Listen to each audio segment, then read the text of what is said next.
Assalamualaikum warahmatullahi wabarakatuh. Halo teman-teman semua.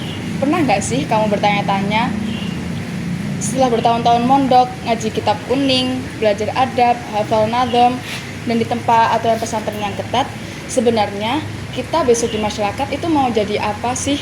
Apakah cukup hanya jadi bagian masyarakat yang hanya bercerita mengenai kenangan-kenangan yang ada di pondok? Nah, hari ini kita nggak cuma ngomongin masalah di pesantren, tapi kita juga bicara tentang masa depan, tentang peran santri yang nantinya akan jadi bagian dari masyarakat. Sebelumnya, saya di sini bersama Bapak Syafiq. Beliau juga menjadi dosen di Pasca Sarjana UIN 1. Mungkin langsung saja dimulai dari segmen 1 nih, mengenai santri dan peran sosial. Pertama, mari kita tarik ke belakang dulu. Menurut Bapak Syafiq, sebenarnya pesantren itu apa sih Pak? Apa mungkin sebuah tempat yang digunakan mengenyam pendidikan agama saja? Atau bahkan pesantren juga membentuk cara berpikir, cara bersikap, dan cara kita memandang kehidupan? Betul gitu? Atau menurut Bapak bagaimana nih? Oke. Assalamualaikum warahmatullahi wabarakatuh. Terima kasih atas waktunya diberikan pada saya. Ini sebuah kehormatan buat saya untuk masuk podcast untuk mengurai terkait dengan peran santri di era global saat ini. Jadi sebelumnya itu kita harus mengulas lebih jauh. Jadi kita flashback lagi bahwa santri itu kan sebuah nama atau sebutan nama kepada seseorang yang sedang mencari ilmu di dalam satu lembaga yang itu disebut sebagai pesantren. Secara tradisional, santri itu kan seseorang yang bernaung atau bermukim di satu lembaga yang disebut pesantren, yang di dalamnya mereka itu mendalami ilmu-ilmu agama. Di antaranya di sana kegiatannya adalah kajian kitab kuning, terus Quran, dan lain sebagainya. Dan tidak lepas juga mereka dikasih pelajaran atau materi-materi yang berhubungan dengan sosial. Nah, dari sini pesantren itu sebuah tempat ya. Kalau tadi santri, kemudian kalau pesantren itu kan tempat untuk mendalami ilmu agama. Jadi santri itu masuk, dia bermukim di dalamnya dan lama. Saat ini kita itu lihat santri itu sesuai dengan kadar sekolah. Sebelum ke sana, bahwa santri itu banyak menciptakan satu peranan-peranan yang memiliki terobosan yang sangat luar biasa. Kalau kita melihat sejarah ya, jadi kita ini sekarang sudah masuk fase yang keempat. Kalau fase yang pertama dulu itu pesantren itu berdiri pada tahun kurang lebih 1870. Kalau seperti tambak beras itu sendiri tertua ya, karena berdirinya 1825. Kalau dibandingkan dengan Pondok Langitan masih tuaan tambak beras. Kalau Langitan itu 1850-an. Kalau dibanding dengan Lirboyo lebih tuaan tambak beras lagi. Lirboyo itu 1910. Nah, pada era itu ini pesantren itu masih sangat tradisi sekali, yang mereka itu lebih fokus pada keagamaan dengan tempat yang sederhana. Terus kemudian fase yang kedua ini dikatakan fase yang sebelum merdeka atau pra kemerdekaan. Kemudian yang ketiga fase pasca kemerdekaan, di mana santri itu juga peranannya lebih bukan hanya sekedar mereka kegiatan ngaji, tapi mereka itu membantu untuk kemerdekaan Republik Indonesia. Ya, di antaranya mereka banyak yang berjuang untuk mempertahankan negara ini sampai pada titik darah kehabisan. Kemudian di fase 4 ini kita masuk pada post-truth. Kalau kita sebut sebagai post-truth atau era digital. Nah, ini kita nanti akan bahas masalah bagaimana peranan santri itu pada era digital itu nanti. Tentu kalau kita merujuk pada data ya, dalam Al-Quran dan hadis, di situ kan ada mayuridillahu yufaqqihul fiddin. Maka Allah itu selalu menginginkan kepada seorang hamba itu selalu paham pada agama. Orang paham agama itu harapannya Allah. Tidak gampang. Tidak setiap orang diinginkan Allah itu paham agama. Dalam hal ini kita itu sebagai santri, maka tidak mudah. Orang itu kalau mondok di pesantren itu tidak seolah-olah kita pengen seperti itu. Tidak. Di pesantren kita dibina. Maka identitas santri itu pertama itu adalah bina diri. Yang kedua mandiri. Yang ketiga pengembangan diri. Yang keempat jadi diri. Bina diri yang pertama. Jadi santri di dalam pesantren itu dibina, dididik hidup secara sederhana. Mereka diberikan kegiatan-kegiatan pengajian. Bayangkan 24 jam mereka tidak ada istirahatnya. Mereka harus mengikuti kegiatan peraturan yang ada di pesantren sesuai persetujuan pengasuh. Gitu loh. Sehingga waktu-waktu yang banyak itu lebih maksimal untuk belajar dibandingkan kalau di rumah. Bayangkan mulai subuh dia dibangunin untuk ikut jamaah. Setelah subuh disuruh ngaji Quran. Menunggu sekolah jam 6. Kita saja mandi itu kan apa? Antri ya. Lah dengan antri itu kita nggak sadar kalau di situ kita dibelajari kesabaran, ketabahan, kesabaran, qanaah ya, bahasa Islamnya itu qanaah. Sebenarnya semua pembelajaran yang ada di pesantren itu baik yang tertuang teks maupun yang tidak tertuang, kita nggak sadar. Kalau selama ini kita hanya sadarnya dipelajari secara teks.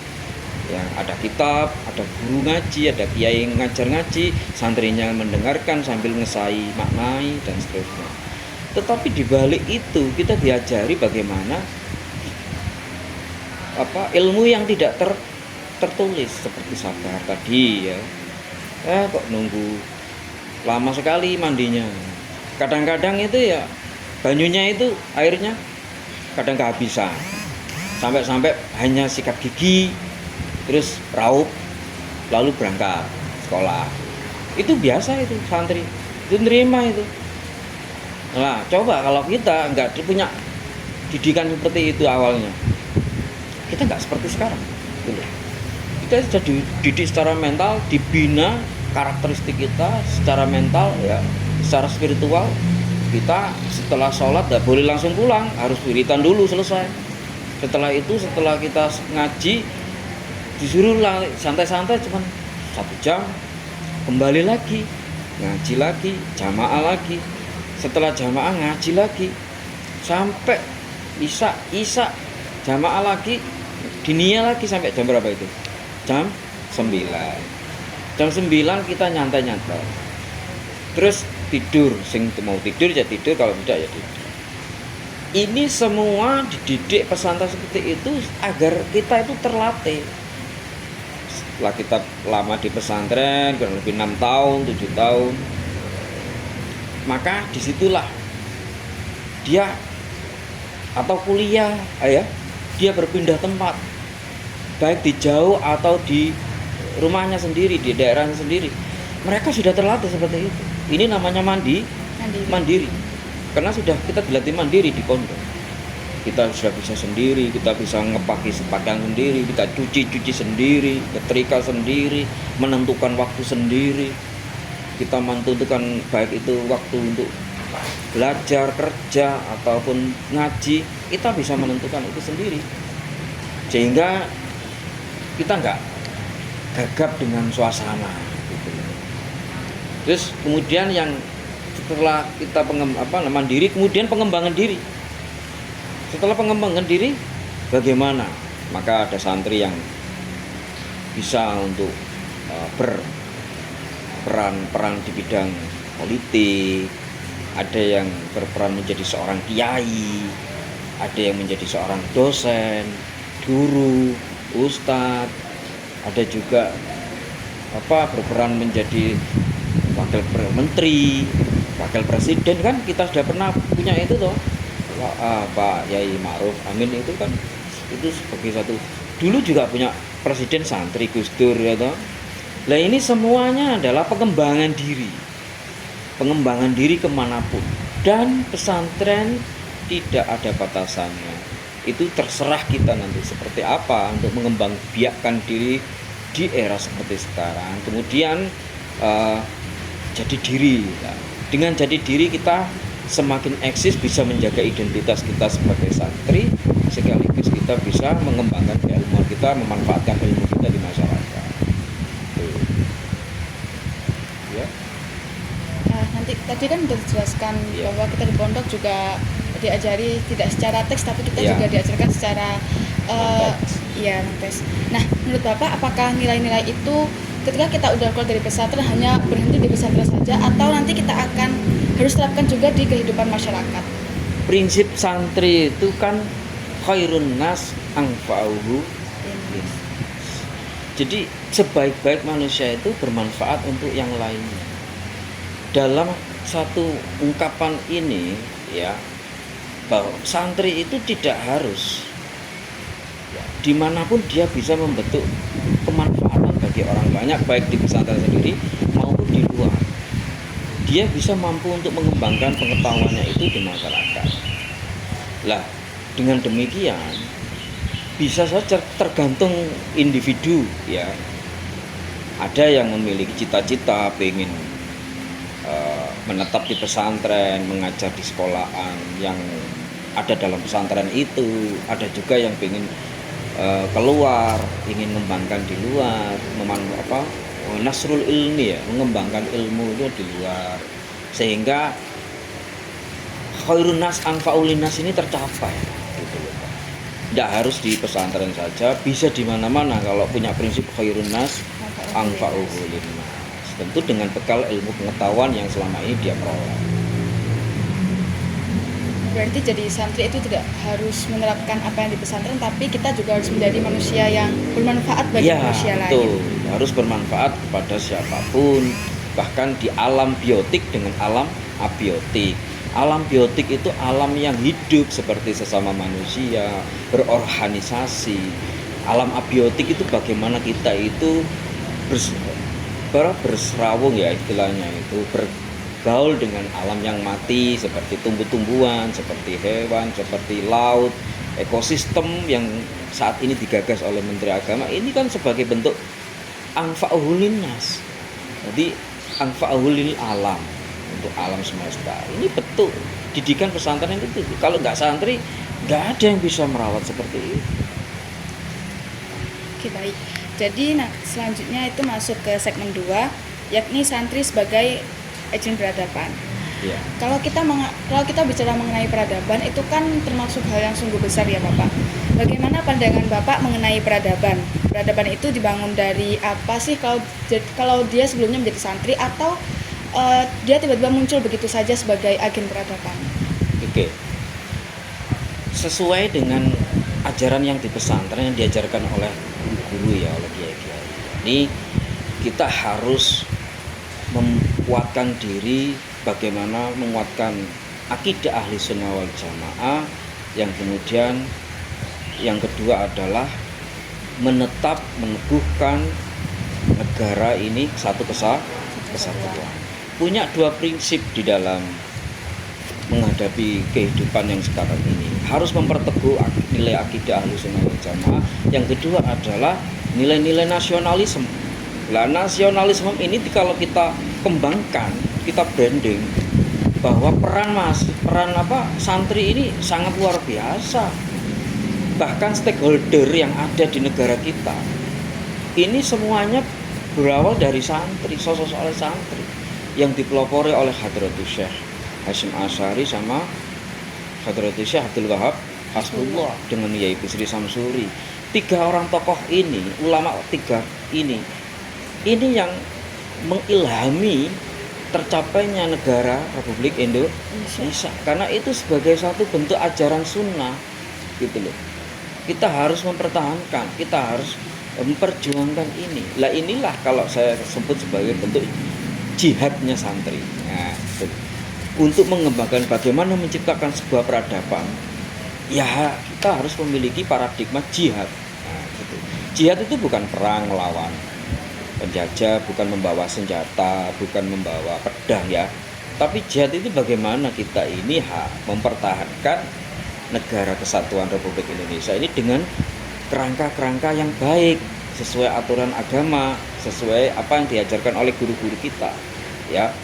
Jadi inilah nilai peradaban, sehingga mereka bisa berperan di bidang politik. Ada yang jadi DPR, ada yang jadi MPR, ada yang jadi presiden, ada yang jadi wakil menteri atau wakil presiden, ada pula yang menjadi rektor, ada pula yang menjadi guru. Ini sebenarnya bukti mereka ini menjawab tantangan-tantangan pada era global seperti sekarang gitu loh. Juga menciptakan banyak-banyak kecerdasan anak bangsa. Itu sama dengan itu, mereka menjawab tantangan peradaban seperti sekarang, era post-truth ya. Bagaimana dengan era-era seperti sekarang ini di pesantren sudah dididik seperti itu untuk membekali mereka ketika menghadapi era yang berkemajuan nanti gitu. Salah satunya dengan ilmu agama, tauhid dan seterusnya, sosial, akhlakul karimah dan seterusnya. Ini sebenarnya adalah persiapan kita untuk menghadapi kehidupan di era yang akan datang. Kenapa? Santri tidak boleh statis. Santri harus berdinamik ya, harus berdinamika, harus berubah gitu loh. Iya, tetapi tidak meninggalkan karakter khas santri. Boleh kita jadi tentara, monggo. Ada seorang santri ya di Tambak Beras itu yang menjadi polisi itu di Jogja itu, dan luar biasa dia menjadi provos ya. Ada juga santri menjadi tentara, ada juga menjadi pilot, ada juga yang menjadi kontraktor, insinyur, ada juga menjadi seorang pengusaha, pembisnis dan seterusnya. Ini bukti bahwa santri ini di mana-mana oke. Tidak dibatasi dengan unsur keagamaan saja, tetapi dengan karakter, kemampuan, kompatibel mereka yang ia peroleh, dia mampu untuk menjawab tantangan peradaban yang seperti sekarang ini. Jadi kita harus berubah, Mbak. Tidak bisa kita harus ngaji gini terus. Kita harus implementasikan gitu. Langsung saja masuk ke segmen 4 ya. Yakni santri di era digital dan globalisasi. Ya. Nah, kita sekarang kan hidup di zaman yang teknologi informasi itu berjalan sangat cepat ya, Pak. Iya, iya. Nah, di zaman sekarang juga banyak yang dulunya santri sekarang itu banyak diuji dengan zaman yang sudah modern. Ya. Nah, menurut Bapak bagaimana kita sebagai santri itu bertahan di era yang globalisasi saat ini? Ya itu tadi, ya kita harus berani berubah dan membuat terobosan. Jadi santri itu sekarang tidak lagi dimaknai sebagai orang yang hanya mendalami ilmu agama.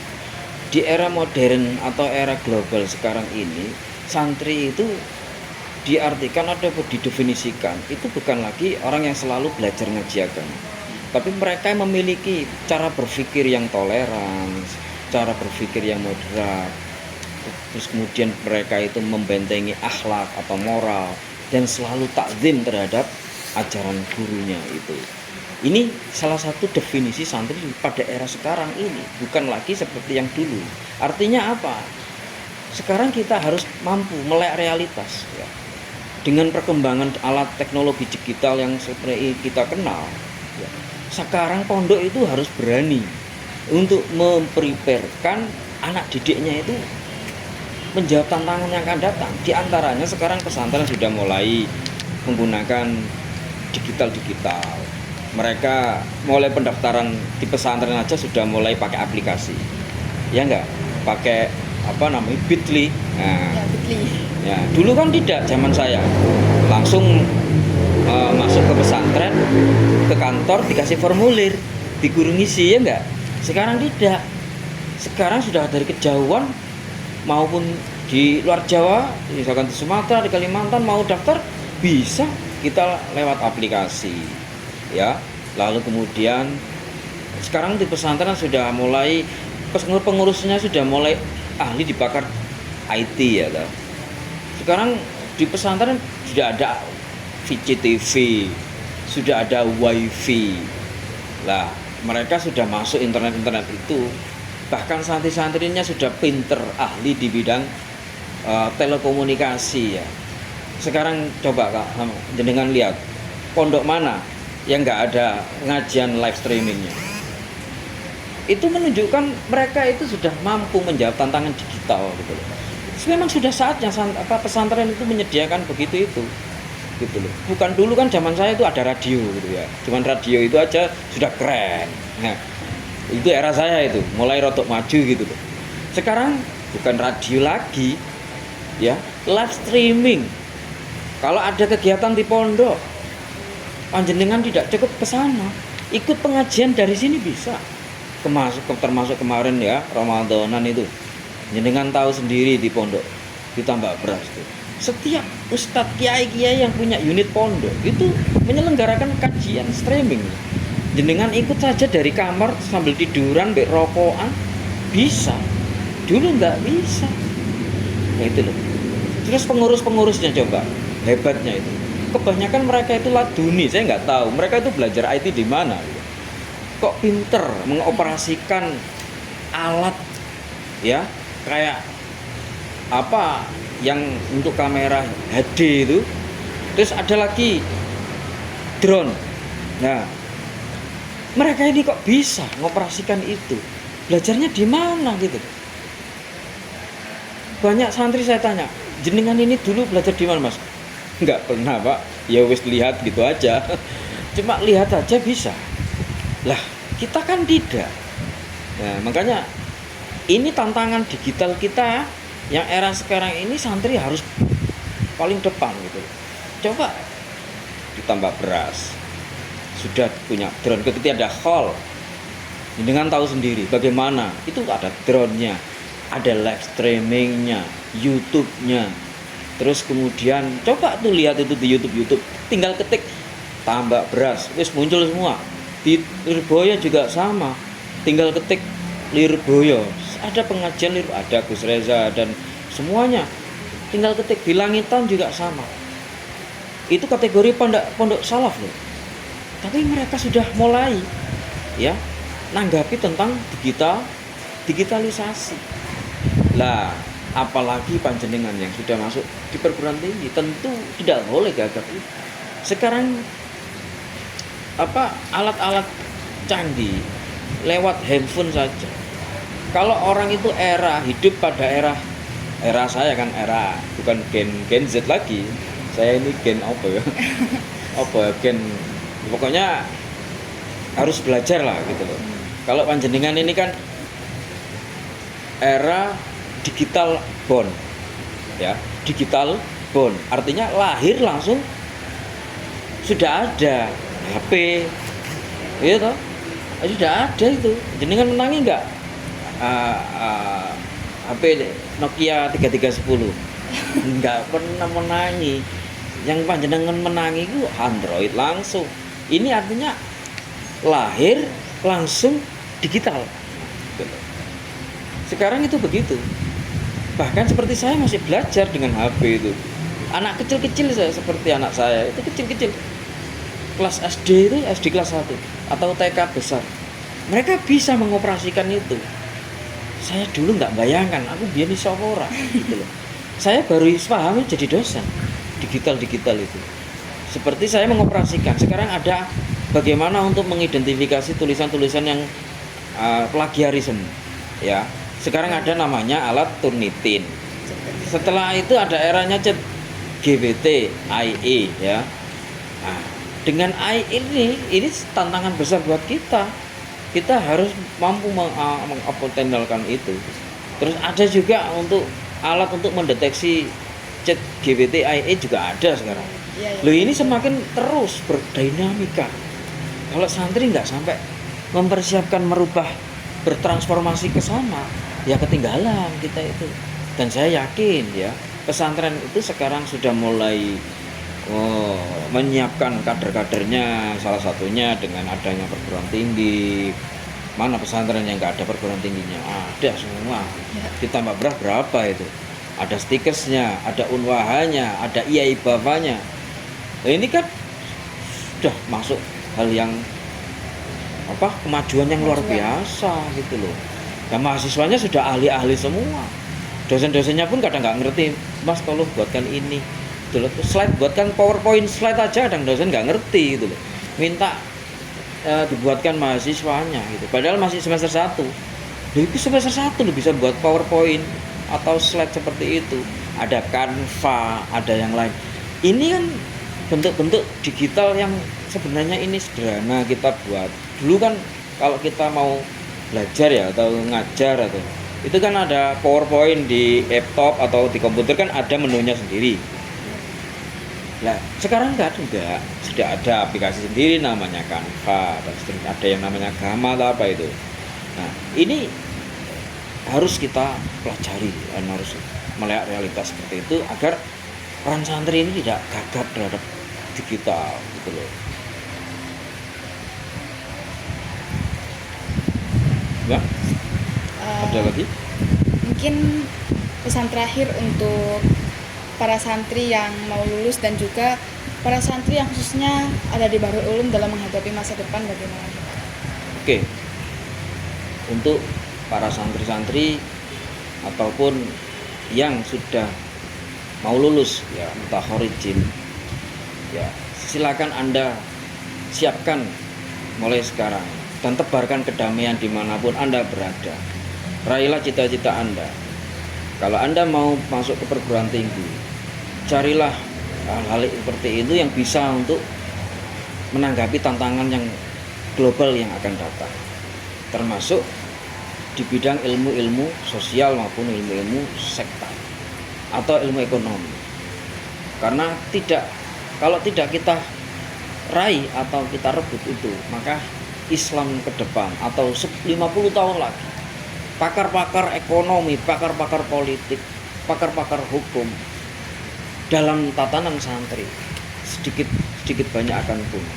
Oleh karenanya siapkan betul, tidak harus masuk jurusan agama saja, karena panjenengan semua sudah mampu dan kuat selama di pesantren sudah dididik agama yang begitu kuat. Saya yakin panjenengan tidak akan goyah dalam kehidupan di masyarakat nanti. Oleh karenanya silakan ambil jurusan yang sesuai dengan kondisi yang ada, termasuk di bidang ekonomi, sosial, hukum, dan budaya. Saya kira itu semoga bermanfaat. Baik, terima kasih Bapak. Baik, kita sudah lama ngobrol di sini. Terima kasih banyak atas perbincangannya kepada Pak Syafiq yang penuh makna. Ingatlah, menjadi santri bukan tentang masa lalu semata, tapi bagaimana kita mewarisi daya juang dan menggunakannya untuk berkhidmat membangun peradaban. Mari kita hadir di tengah-tengah masyarakat dengan ilmu, adab, dan kontribusi nyata. Semoga kita semua menjadi santri yang tidak hanya sholih tetapi juga sholih lil alam. Baik, jangan lupa like, comment, subscribe, and share. Wassalamualaikum warahmatullahi wabarakatuh. Waalaikumsalam warahmatullahi wabarakatuh. Terima kasih, Kak.